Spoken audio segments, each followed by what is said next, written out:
சிவாய திருச்சிற்றம்பலம். இந்த ஆடியோவில் சித்தர்கள் மரபை பார்க்கலாம். சித்தர் கூட்டம் வழி வழியாக பெருகி வரும்போது வர்க்கம் என்று அழைக்கப்படுகிறது. வர்க்கம் என்பதற்கு வம்சம் என்ற பொருளை கொண்டுள்ளது. சித்தர்கள் வேறு வம்சங்களை சார்ந்தவர்கள் என்றாலும் குறிப்பாக 3 வர்க்கங்கள் முதன்மையாக போற்றப்படுகிறது. அவை எவையெல்லாம் என்றால் கைலாய வர்க்கம் அல்லது மூல வர்க்கம், அடுத்து பால வர்க்கம், அடுத்து போக வர்க்கம். இவ்வாறு 3 வகையான வர்க்கங்கள் காணப்படுகிறது. முதலில் கைலாய வர்க்கத்தை பற்றி சிலவற்றை காணலாம்.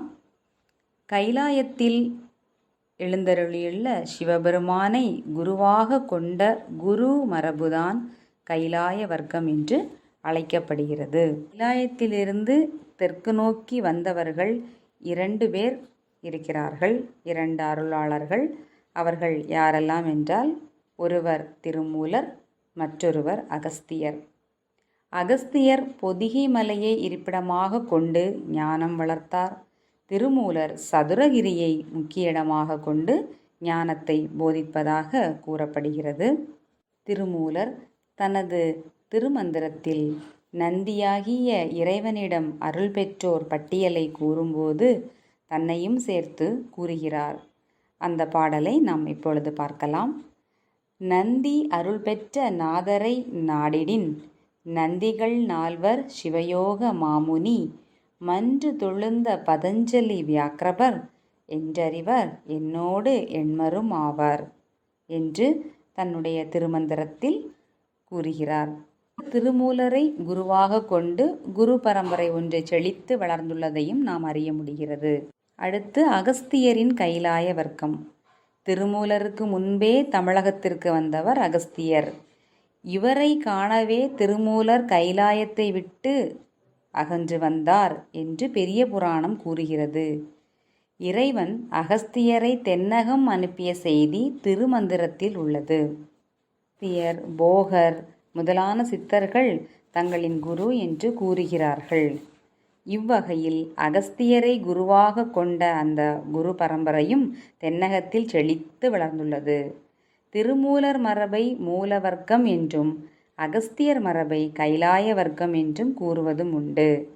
இந்த 2 மரபுகளுமே கைலாயத்தில் தொடங்கி தென்னகத்தில் வளர்ந்து பலனளித்து கொண்டு இருக்கிறது.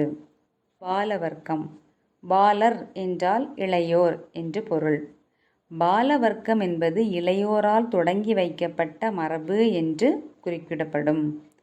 சிவபெருமானின் குமாரனான பாலமுருகனை தலைவனாக கொண்டு வளர்ந்த ஞான பரம்பரை பாலவர்க்கம் ஆகும். முருகனுக்கு சித்தநாதன் என்ற சிறப்பு பெயரும் உண்டு. பாலகனான முருகனிடம் உபதேசம் பெற்றும் அவன் அருளை நாடி சித்திகள் பெற்றும் ஞானத்தோடு விளங்கிய சித்தர்கள் பாலவர்க்கத்தினர் என்று அழைக்கப்பட்டார்கள். போகர், ஔவையார், அருணகிரிநாதர் முதலானோர் இந்த பால வர்க்கத்தினை சார்ந்தவர்களே ஆவார். அடுத்து யோக வர்க்கம். கொங்கணர், கருவூரார் போன்ற மிகப்பெரிய சித்தர்களுக்கெல்லாம் குருவாக சிறந்து விளங்கியவர் போகர். இவரை குருவாக கொண்டு வளர்ந்த மாணவர், அதாவது குரு பரம்பரையே போக வர்க்கம் என்று அழைக்கப்படுகிறது. புலிப்பாணி, கருவூரார், கொங்கணர் முதலானோர் இந்த வர்க்கத்தினர் ஆவார்கள். இவ்வாறாக சித்தர்கள் அவர்கள் சார்ந்த மரபின் அடிப்படையில் கைலாய வர்க்கம், பாலவர்க்கம், போக வர்க்கம் என்று வகைப்படுத்தப்படுகின்றார்கள். சிவாய திருச்சிற்றம்பலம்.